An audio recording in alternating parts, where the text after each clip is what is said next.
Assalamualaikum warahmatullahi wabarakatuh.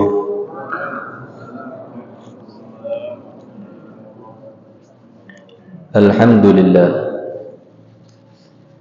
Alhamdulillah Rabbil Alamin. Allahumma salli wa sallim ala sayyidina Muhammadin وأشغل الظالمين بالظالمين وأخرجنا من بينهم سالمين وعلى آله وصحبه أجمعين ولا حول ولا قوة إلا بالله العلي العظيم. رب اشرح لي صدري ويسر لي أمري واحلل عقدة من لساني يفقه قولي وسدد لساني واهدي قلبي بهدي نبيك سيدنا محمد صلى الله عليه وسلم. نوينا الاجتماع والانتفاع كما اندفع أهلنا. نوينا التعلم والتعليم والتذكر والتذكير والنفع والاندفاع والإفادة والاستفادة والحث على تمسك بكتاب الله تعالى وسنة رسوله صلى الله عليه وسلم والاتباع بالأسلاف والدعاء إلى الهدى والدلالة على الخير ابتغاء وجه الله مرضاته. Subhanallah walhamdulillah wa la ilaha illallah wallahu akbar adada kulli harfin kutiba wa yuktabu abadal abidin wa dahra dahrin. Allahumma ya man huwa fi ulwika ya man huwa fi fi'li hamid ya man huwa fi majlihi matin. Allahumma akrimna min al-fahmi wal hifdhi warzuqna al-hikmata wal 'adl wa akhrijna min zulumati wahmi ila an-nur. وارزقنا فهم النبيين وحفظ المرسلين وإلهام الملائكة المقربين. رب زدنا علما وفهما وعقلا يا أكرم الأكرمين بحق سيدنا محمد خاتم الأنبياء والمرسلين يا أرحم الراحمين. اللهم يا فتاح يا عليم يا فتاح يا عليم يا فتاح يا عليم افتح علينا فتحا قريبا برحمتك يا أرحم الراحمين. اللهم لا سهل إلا ما جعلته سهلا وأنت تجعل الحزن إذا شئت سهلا. اللهم سهل لنا حفظ العلوم وحبلنا واسعة الفهوم بجاه نبيك المعصوم صلى الله عليه وسلم. اللهم أغننا بالعلم وزينا بالحلم وأكرمنا بالتقوى وجملنا بالعافية يا أرحم الراحمين. اللهم ارزقنا علم اللدني والمشرب الصافي الهني وهاب يا غني. صلى الله على سيدنا محمد النبي الأمي وعلى آله وصحبه وسلم والحمد لله رب العالمين. أما بعد. Alhamdulillah, segala puji bagi Allah Subhanahu wa taala yang masih memberikan kita umur yang panjang dalam keadaan sehat wal afiat, sehingga masih diizinkan oleh Allah Subhanahu wa taala kembali kita duduk berkumpul guna untuk menjalankan perintah Allah Subhanahu wa taala, menjalankan perintahnya baginda Nabi besar Muhammad sallallahu alaihi wasallam dengan salat maghrib secara berjamaah dan dilanjutkan dengan mengambil ilmunya Rasulullah sallallahu alaihi wasallam. Mudah-mudahan seluruh amal ibadah kita diterima oleh Allah Subhanahu wa taala dan kelak akan menjadi saksi di hadapan Allah serta penyelamat bagi kita orang ketika menyeberangi jembatan Shirathul Mustaqim. Amin Allahumma amin ya rabbal alamin. Ma'asyiral hadirin rahimani wa rahimakumullah. Pada pertemuan yang lalu kita telah membahas sampainya Nabi Muhammad sallallahu alaihi wasallam mengucapkan salam penghormatan kepada Allah Subhanahu wa taala yang telah dipeseni terlebih dahulu oleh malaikat Jibril alaihi salatu wassalam ketika Nabi Muhammad sallallahu alaihi wasallam sudah mulai merasakan bahwasannya beliau itu dadewean, tidak lagi digawangi oleh malaikat Jibril, tidak lagi digawangi oleh malaikat setelah malaikat Jibril. Maka di situ Allah Subhanahu wa taala menghibur kesumpekan Nabi itu dengan Allah Subhanahu wa taala menciptakan suara sahabatnya beliau. yakni suara daripada Sayyidina Abu Bakar As-Siddiq radhiyallahu anhu wa arda.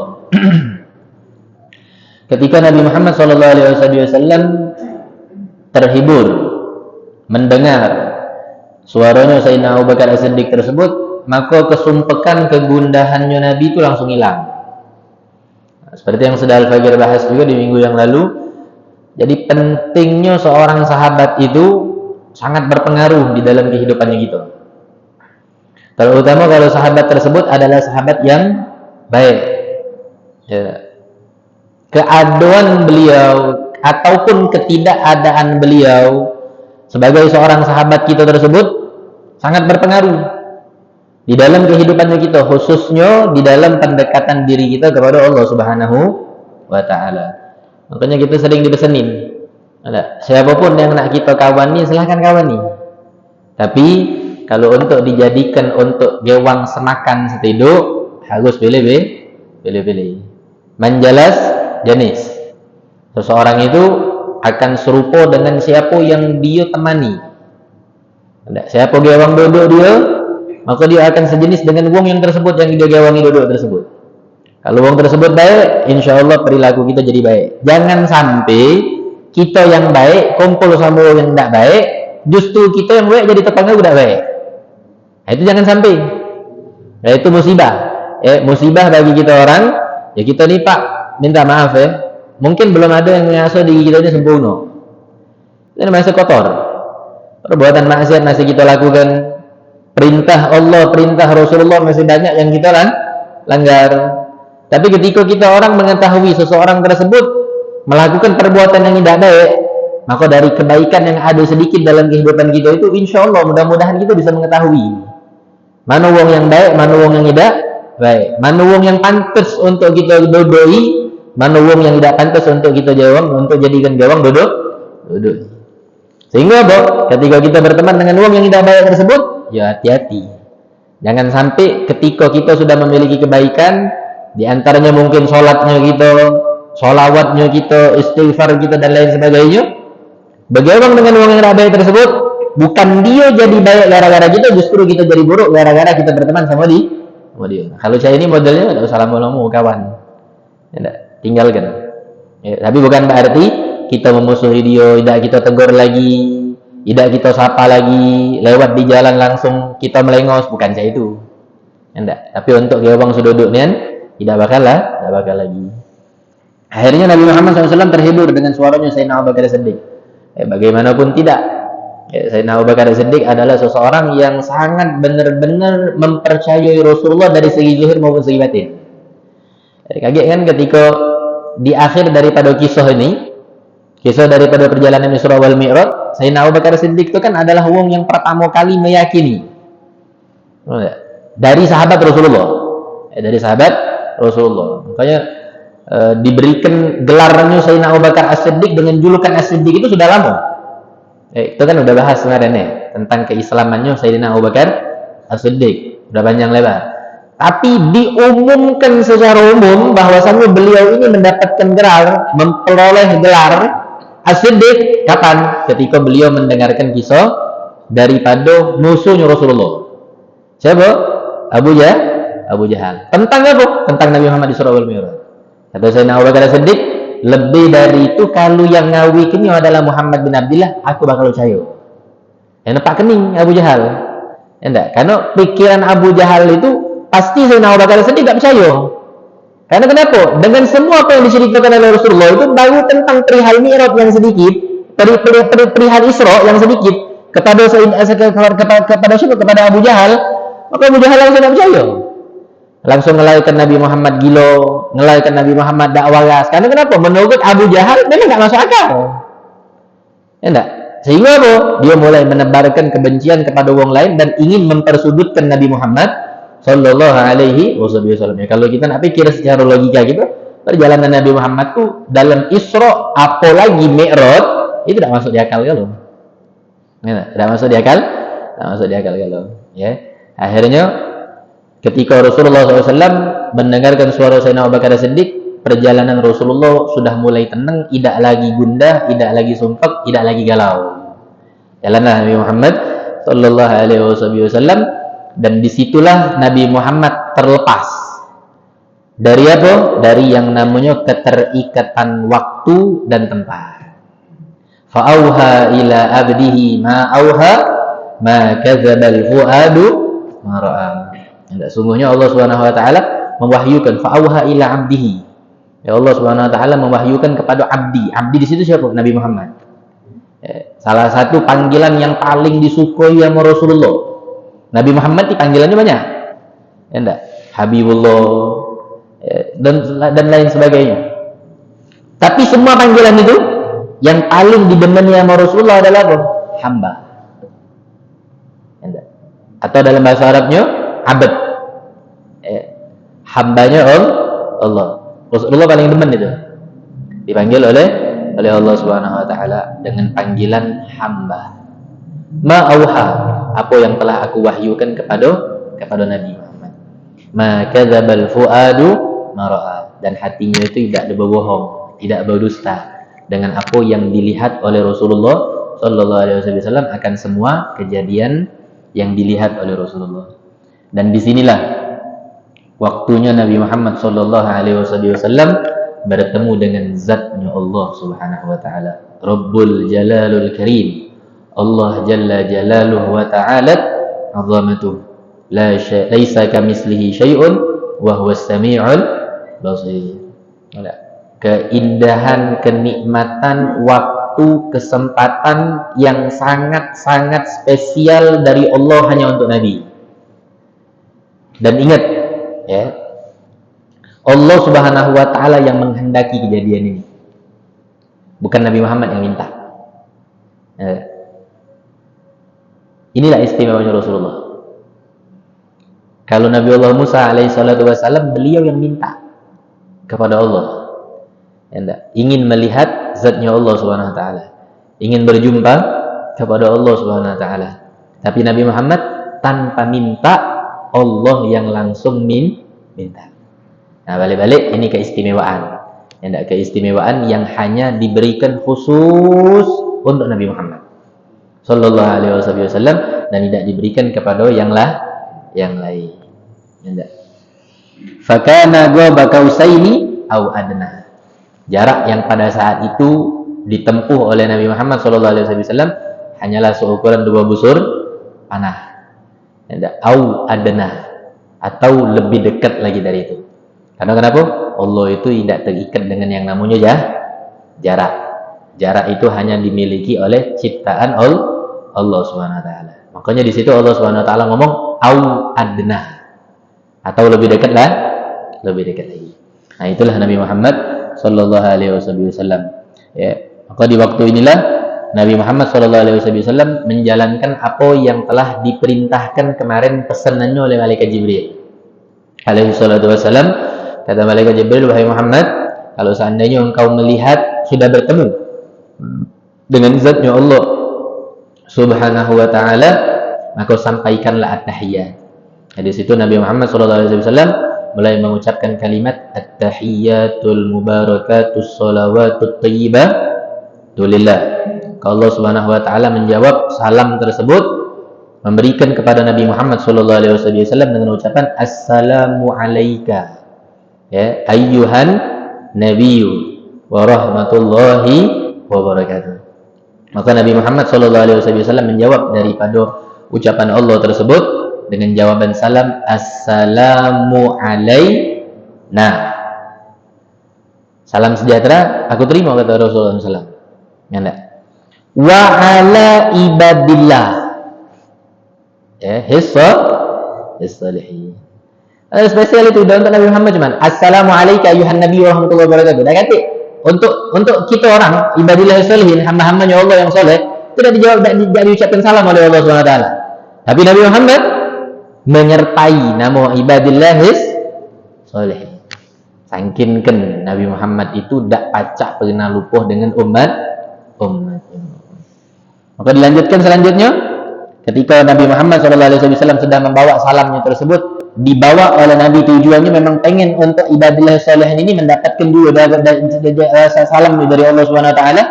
Maka serentak pada saat itu semua penduduk langit menjawab dengan ucapan kalimat asyhadu an la ilaha illallah wa asyhadu anna Muhammadan Rasulullah. Jadi penduduk langit pada saat itu semuanya menyaksikan bahwasannya mereka orang meyakini tiada Tuhan selain Allah Subhanahu wa taala, dan mereka orang meyakini bahwasannya Nabi Muhammad sallallahu alaihi wasallam adalah Rasulullah, utusan dari Allah Subhanahu wa taala. Nah, mulai di sini Allah Subhanahu wa taala berbicara, ngomong sama Nabi Muhammad sallallahu alaihi wasallam. Banyak yang dibahas sama Allah Subhanahu wa taala, tapi Allah sembunyikan. Di dalam firman-Nya, ma fa'auha ila 'abdihi ma auha. Apa yang telah diwahyukan oleh Allah Subhanahu wa taala? Itu hanya Allah yang mengetahui.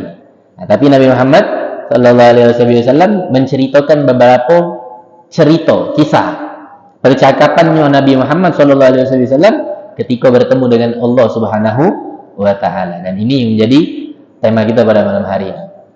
Ada beberapa cerita yang diceritakan oleh Nabi Muhammad sallallahu alaihi wasallam di dalam perihal percakapan beliau, ngocehnya beliau dengan Allah Subhanahu wa taala. Kata Nabi Muhammad sallallahu alaihi wasallam, beliau di situ membahas tentang permasalahan keutamaan jamaah. Keutamaan berjamaah. Satu, keutamaan menunggu salat. Setelah itu, keutamaan menyebarkan salam, keutamaan memberikan makan, keutamaan tahajud. Apa artinya hasanat dan apa artinya darajat. Ini yang dibahas sama Nabi, yang diceritakan oleh Rasulullah SAW. Tapi selebihnya tidak diceritakan sama Nabi. Kalau uji kitanya, ini urusan pribadi, yang tidak spesial, yang hanya mengetahuinya Allah Subhanahu wa taala dan Nabi Muhammad sallallahu alaihi wasallam. Dan di sini Allah Subhanahu wa taala menenangkan Nabi. Menenangkan Nabi dengan sebuah pertanyaan. Nah, jadi caranya Allah menenangkan Rasulullah ini dengan menunjuk pertanyaan. Maka tenanglah Nabi pada saat itu. Nah, jadi umumnya kalau seandainya seorang ustadz itu memberikan pertanyaan kepada muridnya, itu sudah menjadi kebiasaan. Nah, karena kenapa? Seringkali seorang guru itu memang pengen nak nyingok sampai mana kinerja itu murid di dalam dia menuntut ilmu. Keberhasilannya sampai mana? Niatnya untuk talibul ilm itu tulus atau tidak? Nah, makanya seringkali ketika kita dapetin di pondok dulu, waktu kita belajar, kita langsung untuk kitab. Wallahu a'lam bishawab, ayat. Ustaz tak pernah ngomongkan tentang masalah, ada yang nak tanya? Tak ada. Tapi Ustaz yang nanya. Nah, makanya kita kalau di pondok itu tidur itu paling takut. Bukan tidur itu paling demen. Karena kenapa? Kalau kita tidur ada sesuatu hal yang tidak kita pahami, maka bakal tak pacak nyawab dari pertanyaan Ustaz yang Ustaz lemparkan kepada kita tersebut. Habis selesai, sebelum menutup kitab, sebelum selesai, Ustaz nanya. Ayo, Ustaz nanya. Terakhir Al-Fajr juga temuin. Ketika Al-Fajr belajar kepada Al-Maghfur lah ila rahmatil hayyul qayyum Al-Habib Muhammad bin Alawi bin Abdullah bin Syahabuddin, abah daripada Al-Habib Ahmad Mujtaba bin Syahabuddin. Itu kita tidak pernah nanya. Kalau habis belajar itu tidak pernah nanya, tapi beliau yang nanya sama kita.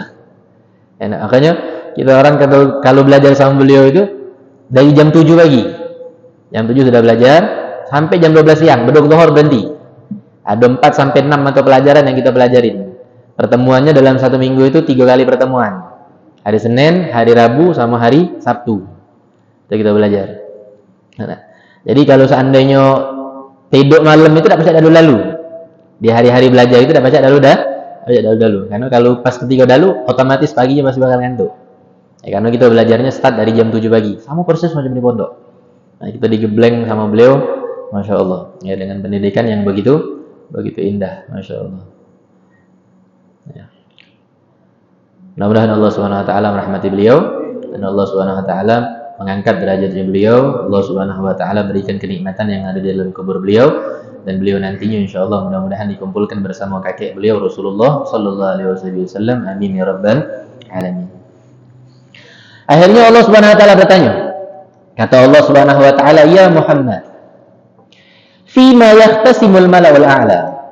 Wahai Muhammad, apakah engkau mengetahui penduduk langit itu seringkali berdebat soal apa? Ya, penduduk langit itu seringkali berdebat soal apa? Nabi Muhammad jawab, "Ya Rabb, anta a'lamu bidzalika bi kulli syai' wa anta a'lamul ghuyub." Kata Nabi Muhammad SAW, "Ya Allah, engkau lebih mengetahui daripada aku." Anta a'lamu bidzalika bi kulli syai'. Wahai Allah, engkau lebih mengetahui daripada aku. Maka Allah Subhanahu wa taala menjawab. Kata Allah Subhanahu wa taala, mereka orang penduduk langit itu seringkali memperdebatkan soal dueko. Yang pertama apa? Akan perihal darajat, dan yang kedua adalah akan perihal hasanat. Perihal darajat dan perihal hasanat. Hasanat itu kebaikan. Derajat ya darajat. Ya, kedudukan di sisi Allah Subhanahu wa taala. Itu yang sering diperdebatkan oleh mereka orang penduduk langit. Dua itu inilah. Tak kata urusan yang lain tentang hasanat, kebaikan, dan tentang darajat. Terus Allah Subhanahu wa taala ngomong lagi. Kata Allah Subhanahu wa taala kepada Nabi Muhammad, "Wahai Rasulullah, wahai Muhammad, apakah engkau mengetahui akan perihal artinya darajat?" Nabi Muhammad jawab lagi dengan jawaban yang sama. "Anta 'allamul ghuyub, anta a'lam bikulli syai'." Ya Allah, engkau lebih mengetahui daripada aku. Maka Allah Subhanahu wa taala menjawab, "Isbaghul wudu 'alal makarih." Kata Allah Subhanahu wa taala, yang pertama itu apa? Akan perihal darajat itu adalah isbaghul wudu 'alal makarih. Ya. Melakukan wudu, mengambil wudu dengan sempurna. Mengambil wudu dengan sempurna, berwudu dengan sempurna. Wal mash 'alal aqdam ilal jamaah. Dan berjalan menggunakan kakinya. Ya, maksudnya jalan kaki. Ya. Ilal jamaah, menuju ke masjid untuk sholat berjamaah. Yang kedua, tentang perihal darajat. Yang ketiga, akan tentang perihal darajat itu adalah wantidhurus shalah ba'da shalah. Menunggu sholat setelah sholat. Itulah darajat kata Nabi Muhammad, kata Allah Subhanahu wa taala. Jadi yang pertama, isbaghul wudu 'alal makarih, berwudu dengan sempurna. Nah, jadi ma'asyiral hadirin yang dimuliakan oleh Allah Subhanahu wa taala, sedikit kita membahas tentang masalah wudu. Wudu ini adalah perbuatan yang sangat dianjurkan oleh Rasulullah Sallallahu Alaihi Wasallam. Kata Nabi SAW, selalulah kalian itu mudawama 'alal wudu, continue dengan wudu, meskipun kalian tidak melakukan sholat ataupun melakukan perbuatan ibadah yang menggunakan wudu. Contoh seperti baca Al-Quran. Baca Al-Quran tidak boleh tidak pakai wudu, haram. Menyentuh mushaf tanpa wudu haram. Nyentuh apalagi baca. Itu adalah perbuatan yang di luar sholat, tapi harus menggunakan wudu. Tapi Nabi Muhammad mengajarkan kita orang untuk berwudu itu bukan cuma di dalam hal-hal kewajiban. Tapi Nabi Muhammad SAW menganjurkan kita ini selalu mudawama 'alal wudu. Agar apa? Berkesinambungan dengan apa yang diomongkan oleh Allah Subhanahu wa taala, secocokan dengan apa yang diomongi oleh Allah Subhanahu wa taala, innallaha yuhibbut tawwabina wa yuhibbul mutatahhirin. Allah itu demen galak dengan wong yang bersuci, tahur dalam keadaan bersih. Walaupun kita ini, maaf ngomong, megang najis misal atau dan segala macam dan lain sebagainya. Selagi wudhu kita tersebut tidak ada batal yang membatalkan dari perkara wudhu tersebut, maka tidak jadi masalah. Nak sholat lagi setelahnya kita megang najis, maka langsung boleh sholat. Karena kenapa? Sesuatu yang najis itu belum tentu membatalkan wudhunya inti. Paham ya? Tapi apa yang membatalkan wudhu ini sudah cetok, maka itu tidak boleh sholat ataupun melaksanakan perbuatan yang menggunakan air wudhu. Kenapa Nabi Muhammad SAW selalu mengajarkan kita untuk mudawamah 'alal wudu? Karena ketika seseorang tersebut meninggal dalam keadaan posisi wong yang lagi dalam keadaan berwudu, kata Nabi Muhammad SAW, saksikanlah bahwasannya beliau itu meninggal dalam keadaan husnul khatimah. Itu yang penting. Dan kita orang kalau seandainya mudawam halal wudu, selalu dalam keadaan kondisi berwudu, tidak repot lagi. Contoh misal, kita nak keluar dari rumah ngambil wudu, antum ambil wudu di rumah dengan ngambil wudu di masjid, afdalnya ambil wudu di rumah atau masjid? Di rumah. Karena kenapa? Punya hak ente banyu itu. Tapi kalau ente di masjid, lebih dari 3 kali basuhan wudu ente bisa jadi haram. Karena kenapa? Bukan pribadi punya ente. Paham ya? Jadi ngambil wudu itu tidak boleh isyraf. Isyraf itu apa? Berlebih-lebihan.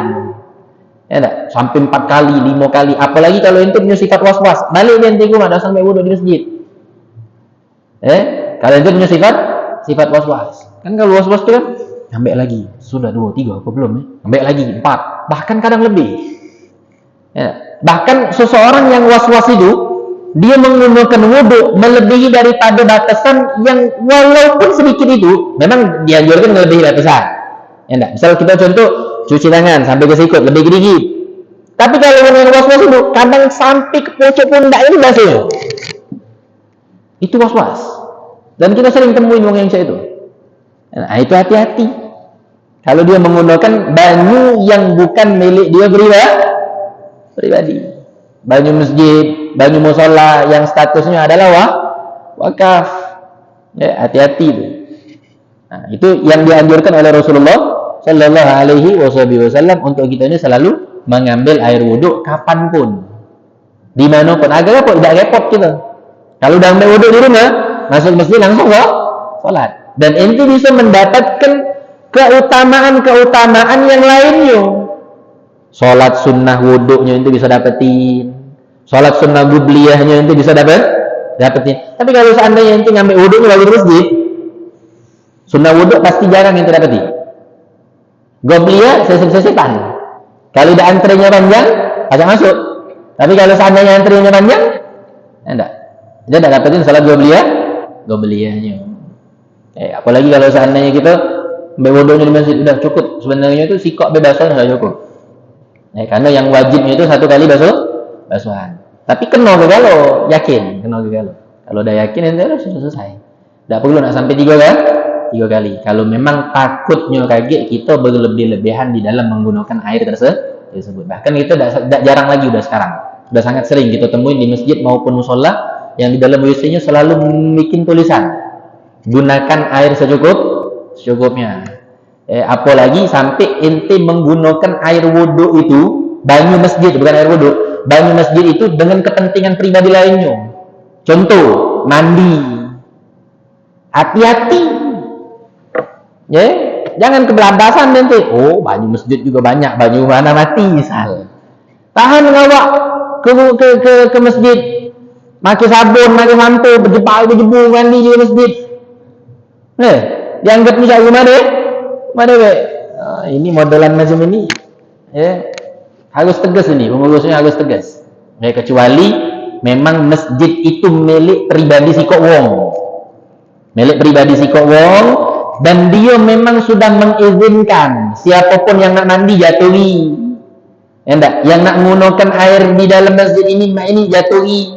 Tapi asalkan pergi pribadi. Tapi kalau udah pribadi, jangan main. Terutama juga minta maaf. Usahakan semaksimal mungkin. Kalau buang hajat besar, itu kalau baca jangan di masjid.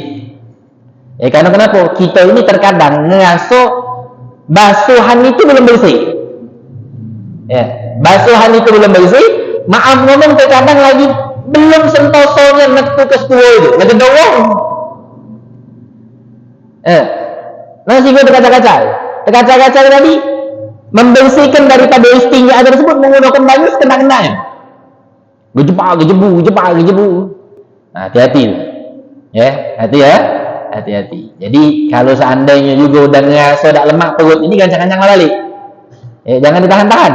Gancang-gancang balik, lebih sentoso nanti godoil hajatnya, buang hajatnya di rumah deh. Kalau kencing lah jadi masalah.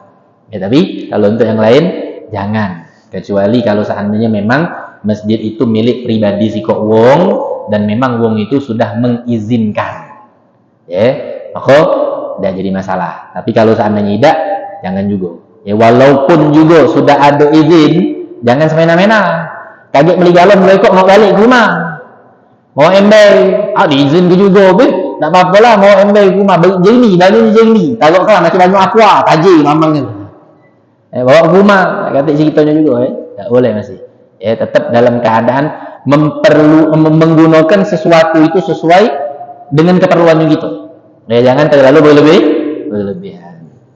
Itu yang pertama, tentang masalah wudu. Jadi kata Allah SWT perihal darajat itu yang pertama kali adalah isbahul wudu, menyempurnakan wudu, berwudu dengan sempurna. Yang kedua, wal mash alal aqdam ilal jamaah, berjalan kaki menuju ke masjid untuk sholat berjamaah. Ingat, kewajiban sholat berjamaah di masjid itu hanya berlaku untuk pria. Jangan lupa ini. Hanya berlaku untuk pria, lanang, laki-laki. Betina tidak wajib. Wajibnya di rumah. Jadi imami oleh laki.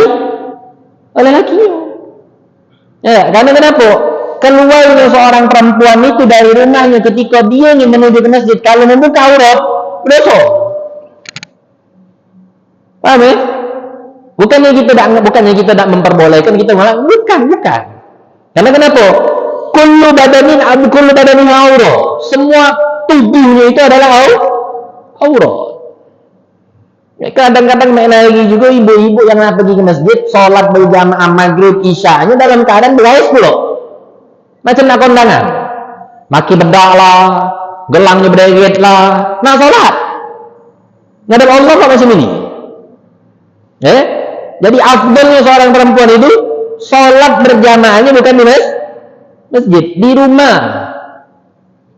Apalagi di akhir zaman seperti sekarang ini. Sekarang ini kita orang dari kalangan Alawiyin itu lagi genjor-genjornya nih ngomongkan tentang masalah majelisnya nisa. Majelisnya perempuan. Kadang ramenya majelis ibu-ibu itu memang lebih ramai daripada lanang.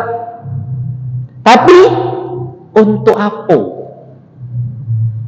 Mereka orang sampai berbondong-bondong dengan memakai perhiasan yang berpernak-pernik, seakan-akan mereka itu menunjukkan satu sama lain dengan perbedaan.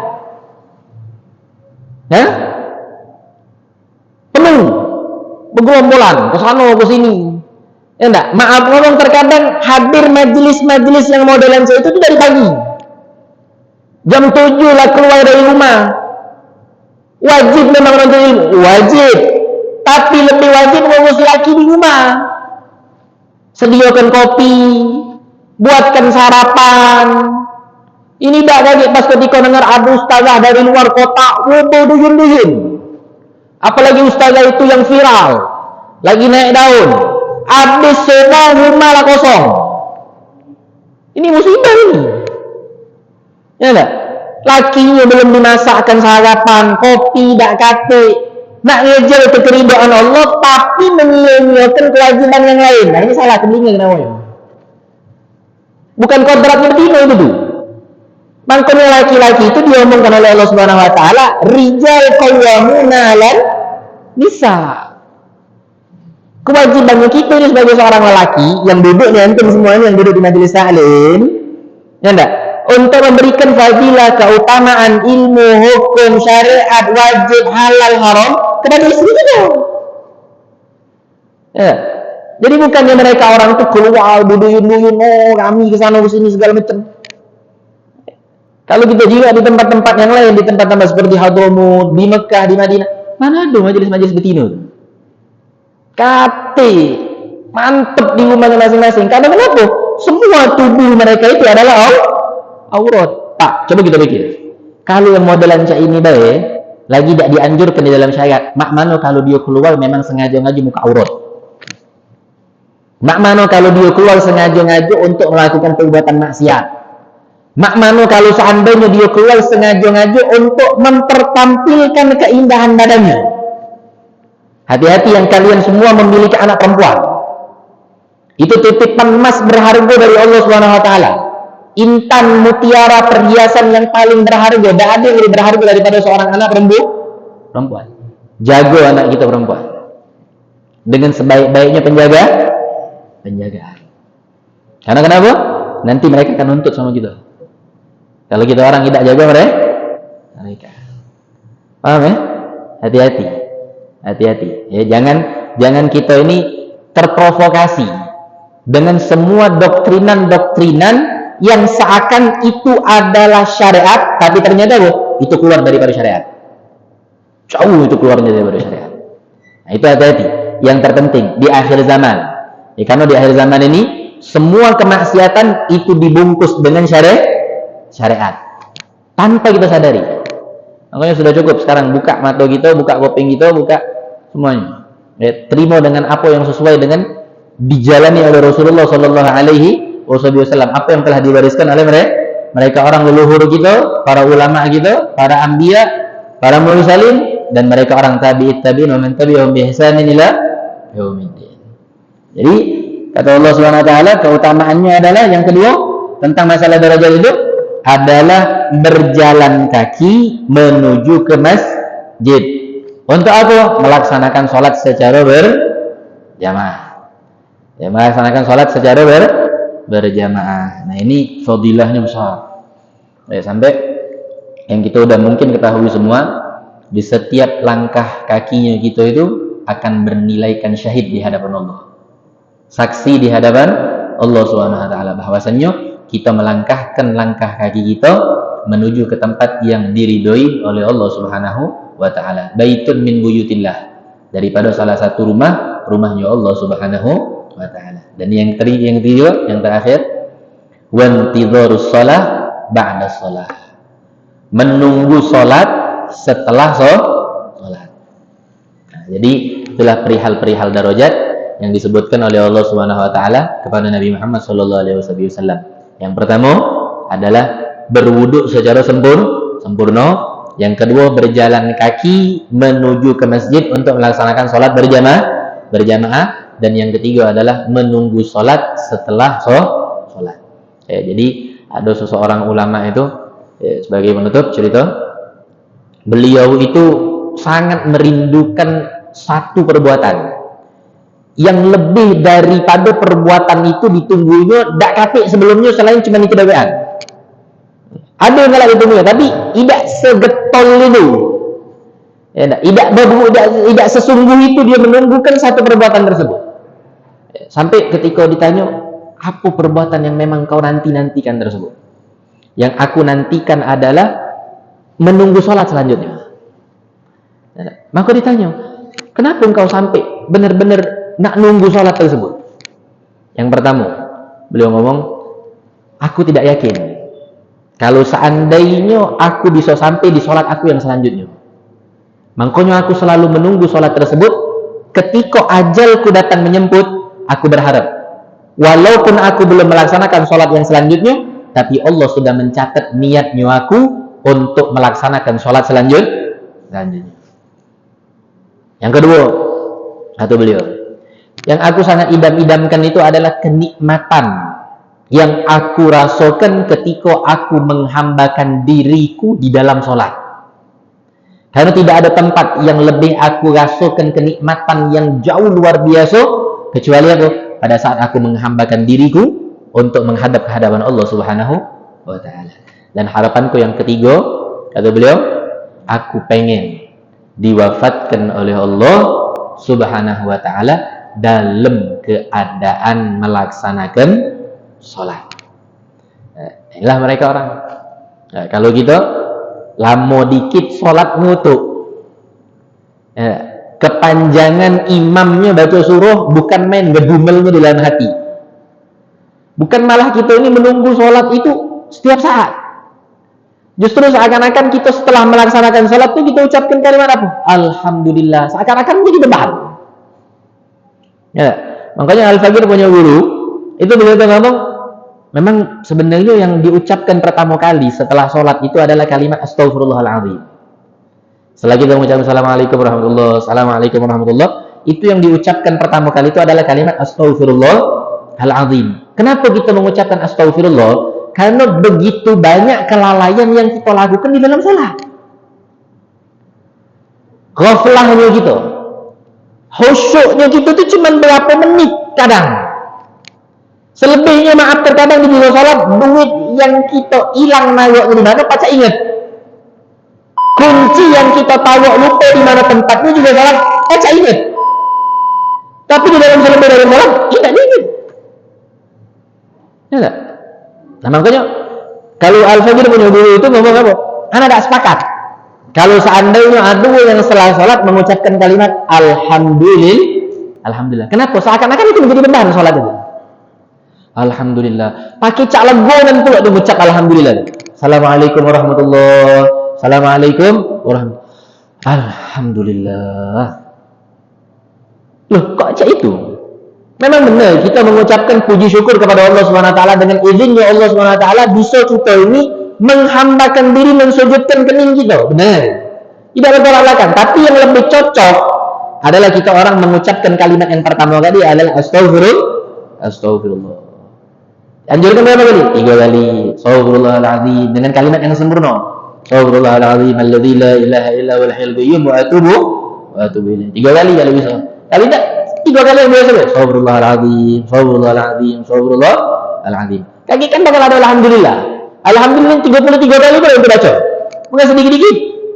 Kalian tidak bersyukur berpuji kepada Allah Subhanahu wa taala. Ada wiridnya kaki. Pada saat membaca wirid. Makanya sholat itu habis assalamualaikum jangan lari wirid.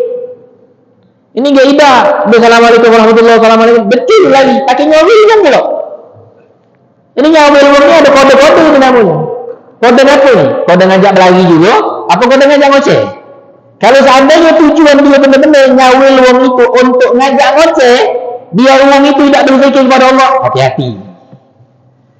Ente ngajak uang untuk lalai kepada Allah Subhanahu wa taala. Mudah-mudahan Allah Subhanahu wa taala selalu mengizinkan kita untuk mendekatkan diri kepada Allah Subhanahu wa taala dan kita selalu dibimbing, dituntun, diarahkan untuk selalu menuju ke jalan-jalan yang diridhoi oleh baginda Nabi besar Muhammad sallallahu alaihi wasallam, dan kita minta kepada Allah Subhanahu wa taala mudah-mudahan ilmu kita menjadi ilmu yang bermanfaat, ilmu yang barakah, ilmu yang berguna untuk diri kita pribadi dan untuk uang banyak pada umumnya. Mudah-mudahan Allah Subhanahu wa taala ampuni semua dosa-dosa kita, Allah kabulkan semua hajat-hajat kita, yang sakit di antara kita maupun yang sakit di antara keluarga kita diberikan kesembuhan oleh Allah Subhanahu wa taala berkat daripada majelis ta'lim yang rutin di dalam masjid ini diadakan hampir setiap malamnya. Kita minta juga kepada Allah Subhanahu wa taala agar setiap permasalahan hidup yang sedang kita hadapi diberikan jalan keluar oleh Allah Subhanahu wa taala berkat shalawat dan salamnya kita kepada baginda Nabi besar Muhammad sallallahu alaihi wasallam. Dan kami minta kepadamu ya Allah, wafatkan kami dalam keadaan husnul khatimah. Izinkan ucapan yang keluar dari lisan kami yang paling terakhir adalah kalimat la ilaha illallah Muhammadur Rasulullah sallallahu alaihi wasallam. Dan kami minta kepadamu ya Allah, sebagaimana di dunia engkau kumpulkan kami bersama dengan orang yang kami cintai, bersama dengan orang-orang yang kami sayangi, bersama dengan orang-orang yang saleh, bersama dengan zuriat Rasulullah sallallahu alaihi wasallam, kami mohon kepadamu ya Allah, kumpulkan kami semua nanti bersama mereka orang di dalam syurga yang bersama dengan baginda Nabi besar Muhammad sallallahu alaihi wasallam, mendapatkan syafaat dari Nabi Muhammad, mendapatkan air telaga kausarnya Nabi Muhammad, mendapatkan air yang langsung keluar dari jemarinya baginda Nabi besar Muhammad sallallahu alaihi wasallam. Ya Rabbi wajma'na wa ahbabna lana fi barikal firdaus qatiyami mawdi'i. Ya Rabbi wajma'na wa ahbabna lana fi barikal firdaus ya rajwana bil mustafa salli alaihi wa alihi maharrakat ruhus sabah awsanaha. Allahumma hadina bihudaka waj'alna mimman yusari'u fi ridak wa la tuwallina waliyan siwak wa la taj'alna mimman khalafa amraka wa 'asak. Wa hasbunallahu wa ni'mal wakil wa la hawla wa la quwwata illa billahil 'aliyyil 'azim. Allahumma ya muhawwilal ahwal hawwil halana wal muslimin ila hasanil hal bihaqqi maula bilal wa bihaqqi haula'ir rijal. Allahumma ij'al jam'ana hadha jam'an marhuma wa tafarraqana min ba'dihi tafarruqan ma'suma wa la taj'al fina wa la hawalaina shaqiyyan matrudan wa mahruman bi rahmatika ya arhamar rahimin. Sallallahu alaihi sayyidina Muhammadin nabiyil ummi wa ala alihi wa sahbihi wa sallam walhamdulillahi rabbil alamin. Wassalamualaikum warahmatullahi wabarakatuh.